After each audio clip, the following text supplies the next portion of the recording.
Caribbean सागर के बीच एक परिवार अपनी यॉट पर छुट्टियां मना रहा होता है। माँ जूलिया तैरने के लिए पानी में कूद जाती है। आराम करते समय उसे कुछ अजीब महसूस होता है, लेकिन क्योंकि आसपास कुछ दिखाई नहीं देता, वह सोचती है कि शायद उसका भ्रम होगा। कुछ सेकंड बाद वही अजीब एहसास फिर होता है।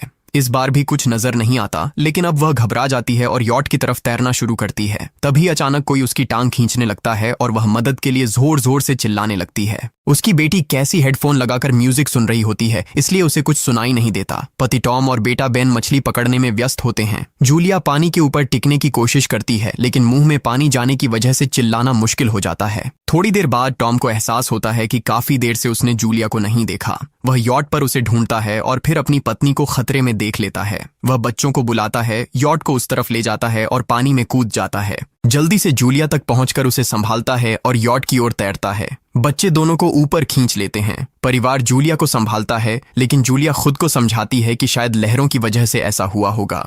रात को सब मिलकर बेन का जन्मदिन मनाते हैं। कैसी को उसके बॉयफ्रेंड का कॉल आता है, तो वह लैपटॉप लेकर बाहर चली जाती है। वीडियो कॉल में उसका बॉयफ्रेंड दिखाता है कि शहर के ऊपर बड़े बड़े काले बादल छा गए हैं। कॉल ग्लिच होकर फ्रीज हो जाती है। कैसी यह बात परिवार को बताने आती है, लेकिन टॉम कहता है कि शायद जमीन से दूर होने की वजह से सिग्नल कमजोर है। तभी सबको एक आवाज सुनाई देती है। वे सब बाहर जाते हैं और देखते हैं कि व्हेल मछलियों का एक समूह गुजर रहा है। टॉम समझाता है कि व्हेल मछलियां हमेशा पृथ्वी के मैग्नेटिक फील्ड को फॉलो करती हैं, लेकिन जब तूफान आता है तो वे कंफ्यूज हो जाती हैं। अचानक यॉट जोर से हिलती है और बेन गिर जाता है। टॉम को चिंता होती है कि कहीं यॉट को नुकसान तो नहीं पहुंचा, इसलिए वह डाइव करके नीचे चेक करने चला जाता है। कुछ देर बाद वह सतह पर वापस आता है, लेकिन उसके कंधे पर एक बड़ा घाव होता है। जूलिया तुरंत उसका जख्म सीती है। टॉम बताता है कि पानी के अंदर उसे ऐसा लगा जैसे उसके पीछे कोई बहुत बड़ा जीव था, लेकिन जब उसने मुड़कर देखा तो प्रोपेलर से कट लग गया। वह कहता है कि जो भी चीज थी बहुत बड़ी थी। टॉम को यॉट पर काफी नुकसान दिखाई देता है, इसलिए उन्हें मदद बुलानी पड़ती है।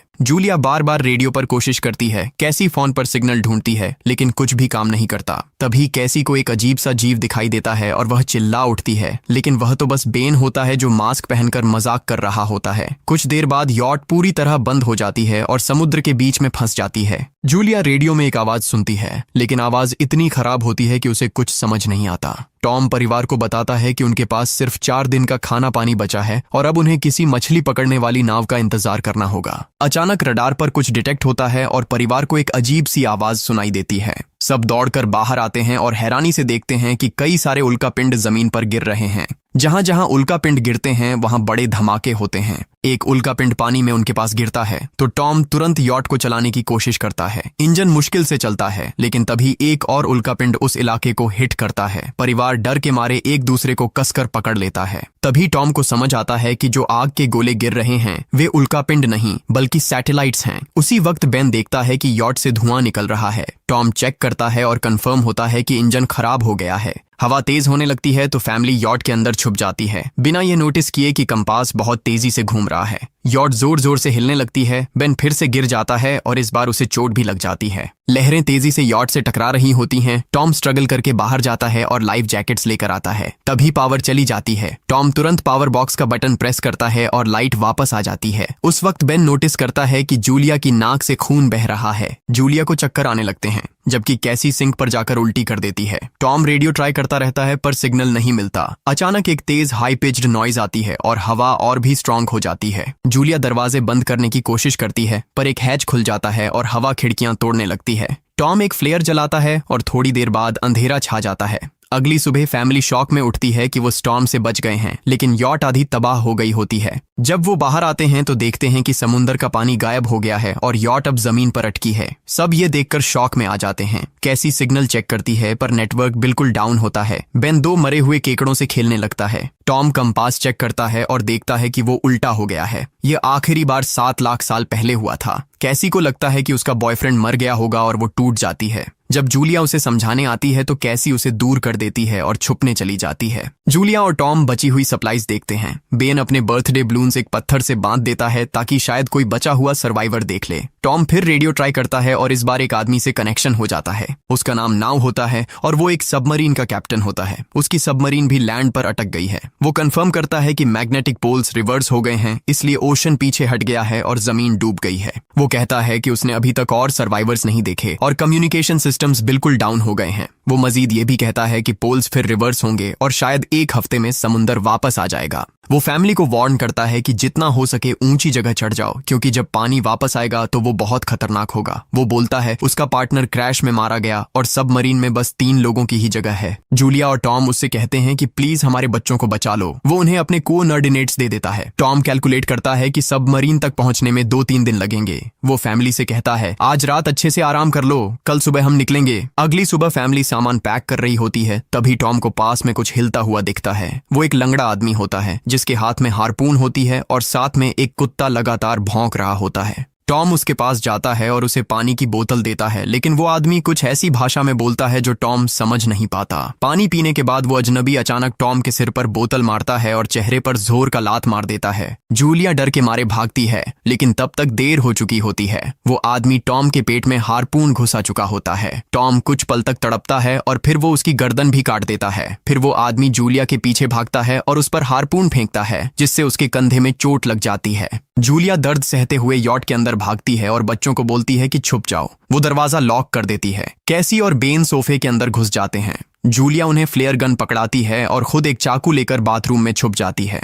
वो आदमी दरवाजे पर जोर जोर से धक्के मारता है और आखिर अंदर घुस ही जाता है। पहले वो थोड़ा खाना उठाता है और फिर यॉट में इधर उधर ढूंढने लगता है, फिर बाथरूम की तरफ जाता है, लेकिन जूलिया समझदारी से एक छोटे छेद से बाहर निकल जाती है। वो आदमी सोचता है कि जूलिया भाग गई, लेकिन जैसे ही वो धीरे से निकलने लगती है, उसका कुत्ता उसे देख लेता है और भौंकने लगता है। कुत्ता उस पर झपटता है तो जूलिया चाकू से उसे मार देती है। कुत्ते की चीख सुनकर वो आदमी बाहर आता है और अपने कुत्ते की लाश देखकर आग बबूला हो जाता है। इस बीच जूलिया यॉट के दूसरे साइड से अंदर जाने की कोशिश करती है। वो ऊपर चढ़कर टूटी हुई खिड़की से अंदर घुसने लगती है, लेकिन वो आदमी पहले ही वहां पहुंच जाता है। वो उसे पकड़कर जोर से मुक्का मारता है, जिससे वो नीचे गिर जाती है। जूलिया फर्नीचर पकड़कर बचने की कोशिश करती है, लेकिन वो आदमी उसे लात मारकर दूर फेंक देता है। फिर वो उसकी कलाई पर पैर रख देता है ताकि वो चाकू छोड़ दे, और फिर उसके बाल पकड़कर उसका चेहरा जमीन पर दे मारता है और सोफे पर फेंककर उसका गला दबाने लगता है। बच्चे ये सब कुछ देख रहे होते हैं। कैसी बाहर निकलकर फ्लेयर गन चलाती है जो सीधा उस आदमी को लगती है। वो जल उठता है और यॉट में आग फैलने लगती है।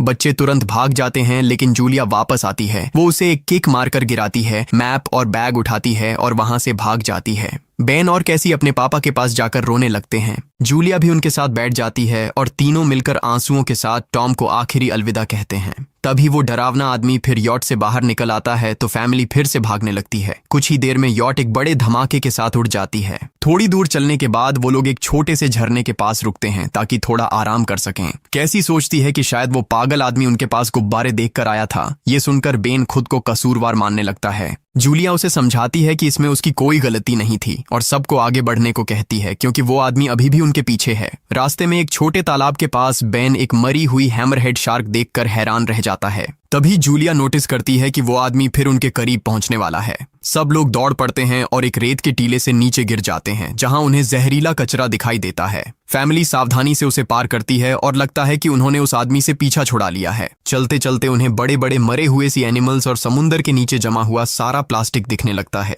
बेन धीरे धीरे चलने लगता है तो जूलिया समझ जाती है कि वो डिहाइड्रेशन के करीब है। वो सबको रुकने को कहती है। जब वो पानी की बोतल देखती है तो उसे झटका लगता है। बोतल में पानी लगभग खत्म हो चुका होता है। कैसी को एहसास होता है कि शायद उसने बोतल ठीक से बंद नहीं की थी। जूलिया गुस्से में चिल्लाती है कि उसकी लापरवाही की वजह से पानी खत्म हो गया। कैसी जवाब देती है, क्या फर्क पड़ता है, वैसे भी हम बचने वाले नहीं हैं। दोनों के बीच लंबी बहस होती है, फिर भी फैमिली आगे चलती रहती है। कुछ देर बाद उन्हें एक क्रैश हुआ प्लेन मिलता है। अंदर कुछ हिलता डुलता देख सब डर जाते हैं, लेकिन वो सिर्फ कुछ पक्षी होते हैं। फैमिली तय करती है कि रात यहीं प्लेन के अंदर गुजारेंगे। वो थोड़ा सा स्नैक शेयर करते हैं और जूलिया को टॉम की जैकेट में एक फैमिली फोटो मिलती है, जिसे देखकर उसका दिल टूट जाता है। कैसी पूछती है, मॉम आप और डैड की लव स्टोरी क्या थी? जूलिया मुस्कुराकर बताती है, टॉम हॉस्पिटल में मेरा पेशेंट था। फिर एक दिन उसने फूल और एक प्यारी सी कविता देकर अपना प्यार जताया था। रात के बीच में कैसी प्लेन से बाहर जाती है। तभी वो डरावना आदमी उसे पीछे से पकड़ने की कोशिश करता है, लेकिन जूलिया अचानक पीछे से उस पर टूट पड़ती है और बार बार चाकू से वार करके उसे मार देती है। कैसी अपनी माँ को गले लगाकर शांत करती है। अगली सुबह उस आदमी की लाश पर कीड़े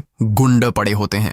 फैमिली नोटिस करती है कि उसके शरीर पर कई काटने के निशान हैं, मतलब इस एरिया में कोई खतरनाक जीव छिपा हुआ है। जैसे ही वो लोग वहां से निकलते हैं, केकड़े उसके मुंह से बाहर निकल आते हैं। कुछ घंटों बाद जूलिया और कैसी मैप देख रही होती हैं, लेकिन बेन धीरे से आगे निकल जाता है। जूलिया चिल्लाती है, रुक जाओ, लेकिन बेन एक तालाब में झुककर पानी पीने लगता है। जूलिया तुरंत उसे खींचकर बाहर निकालती है और समझाती है कि अनजान पानी उसे बीमार कर सकता है। धूप बहुत तेज हो जाती है तो फैमिली अपने सिर कपड़ों से ढक लेती है। बेन को चक्कर आने लगते हैं। तभी उन्हें कुछ पुराने कुर्सियां मिलती हैं और जूलिया कैसी उनसे एक टेम्पररी शेल्टर बना लेती हैं। जूलिया बेन को इंजेक्शन लगाती है और तय करती है कि वो रात वहीं बिताएंगे। सुबह जूलिया एक अजीब सी आवाज सुनकर उठती है।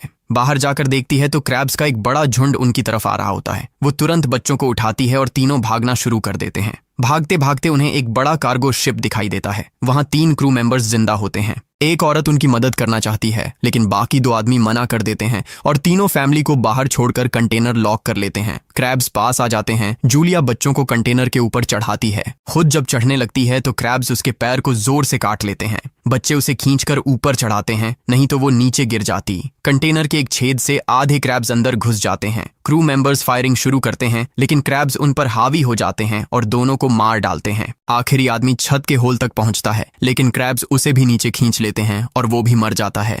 जूलिया अपने जख्म पर पट्टी बांधती है और बेहोश हो जाती है। कुछ देर बाद जब वो उठती है तो खुद को रेत के तूफान के बीच अकेली पाती है। वो घबराकर बच्चों को ढूंढने लगती है। एक मरी हुई औरत का हथियार उठाती है और जोर जोर से चिल्लाती है। कैसी उसकी आवाज सुनकर लौट आती है और बताती है कि वो और बेन मदद ढूंढने गए थे, लेकिन कोई नहीं मिला। फिर दोनों बेन से मिलते हैं, जिसे एक खुला कंटेनर मिलता है जहां वो तूफान खत्म होने तक रुक सकते हैं। जूलिया टॉम का लाइटर निकालती है और अपने जख्म को जलाकर बंद करती है, जो बेहद दर्दनाक होता है। तूफान थमने के बाद उन्हें एक और कंटेनर मिलता है जिसमें बहुत सारी पानी की बोतलें होती हैं। बॉडीज चेक करते वक्त उन्हें एक रेडियो और एक गन भी मिलती है। जूलिया नाव से संपर्क करती है और बताती है कि मैप खो गया है। इस पर नाव बताता है कि उन पर आर्थ्रोपॉड्स ने हमला किया था, वो अबिस के जीव हैं जो ऑक्सीजन की वजह से पूरी तरह पागल हो चुके हैं। अब नाव फैमिली को जल्दी करने को बोलता है, क्योंकि उसके इंस्ट्रूमेंट्स ने कैलकुलेट किया है कि समुद्र उम्मीद से ज्यादा जल्दी वापस आएगा और उनके पास सिर्फ कुछ घंटे बचे हैं। वो एक फ्लेयर शूट करता है और फैमिली उस दिशा में चलना शुरू करती है। लंबी वॉक के बाद फैमिली को एक टूटा हुआ टॉयलेट मिलता है जिसमें बेन पेशाब करता है। अब वो लोग आखिरकार सबमरीन को पास ही देख लेते हैं, लेकिन वहां पहुंचने के लिए उन्हें एक बड़ा चट्टानी रास्ता पार करना होगा। जैसे ही वो रास्ते से गुजरते हैं, दीवारें हिलने लगती हैं और पत्थर गिरने लगते हैं, जिससे एक भयानक रॉक स्लाइड हो जाता है। जूलिया तुरंत अपने बच्चों को साइड में धक्का देती है और खुद भी पीछे हट जाती है ताकि कुचली न जाए। अब एक पत्थर की दीवार उनके बीच आ गई है। जूलिया बच्चों से कहती है कि वो बिना उसके आगे बढ़ जाए, लेकिन कैसी मना करती है और जोर देती है कि उसकी माँ को चढ़ने की कोशिश करनी चाहिए। बहुत बहस होती है और चिल्लाने के बाद जूलिया वादा करती है कि वो बाद में अपने बच्चों को ढूंढ लेगी। मजबूर होकर कैसी अपने भाई को खींचकर आगे ले जाती है। बच्चे चट्टानी रास्ता चढ़कर सबमरीन की तरफ भागते हैं, लेकिन वहां पहुंचकर देखते हैं कि नाव बाहर खून में लथपथ पड़ा है। वो समझाता है कि उसके लिए सब खत्म हो गया है और अब बच्चे सबमरीन ले सकते हैं। ये सोचकर कि एक एक्स्ट्रा जगह होगी, कैसी वापस अपनी माँ को ढूंढने भागती है। तभी जूलिया केकड़ों को आता देखती है और वो फायरिंग शुरू कर देती है। कुछ केकड़ों को वो मार देती है, लेकिन झुंड बहुत बड़ा होता है और सबसे लड़ना मुश्किल हो जाता है। उसी वक्त कैसी दीवार के ऊपर दिखाई देती है और हाथ आगे बढ़ाती है तो जूलिया अपने घायल पैर के बावजूद तेजी से चढ़ना शुरू करती है। कैसी की मदद से वो दूसरी तरफ पहुंच जाती है और दोनों साथ में सबमरीन की तरफ भागते हैं। बेन पहले से ही ऊपर खड़ा होता है और फायर खोल देता है ताकि केकड़े डिस्टर्ब रहें जब तक फैमिली ऊपर चढ़ जाए। केकड़े नाव के शरीर तक पहुंचते ही तुरंत उसे खाने लग जाते हैं। जूलिया गन उठाती है और फायरिंग जारी रखती है जब तक बच्चे अंदर चले जाएं। जब वो सुरक्षित हो जाते हैं, जूलिया समझती है कि गोलियां खत्म हो गई हैं, तो वो गन केकड़ों पर फेंक देती है और अपने बच्चों के साथ अंदर चली जाती है। फैमिली हैच को अच्छे से लॉक करती है और खिड़की से केकड़ों को सबमरीन के चारों तरफ देखती है। इसी वक्त समुद्र वापस आ जाता है तो तीनों तुरंत अपनी सीटों पर बैठकर बेल्ट पहन लेते हैं और एक दूसरे का हाथ पकड़ लेते हैं। तेज लहरें सबमरीन को जोर जोर से इधर उधर फेंकना शुरू कर देती हैं, जिससे जूलिया को पूरी जर्नी के विजन दिखने लगते हैं और कैसी उल्टी कर देती है। जल्दी ही वो हाई पिच आवाज वापस आती है और फैमिली बेहोश हो जाती है। कुछ देर बाद जूलिया और बच्चे होश में आते हैं और खुद को जिंदा देखकर खुश होते हैं। वो हैच अनलॉक करके बाहर निकलते हैं और देखते हैं कि लहरों ने सबमरीन को एक तबाह शहर में गिरा दिया है। यानी अब जिंदा रहने और नया जीवन शुरू करने की उम्मीद है। और यहीं पर फिल्म खत्म होती है। चैनल को सब्सक्राइब करना न भूलें और बेल आइकन जरूर दबाएं ताकि आपको ऐसे ही मजेदार वीडियो मिलते रहें। देखने के लिए धन्यवाद।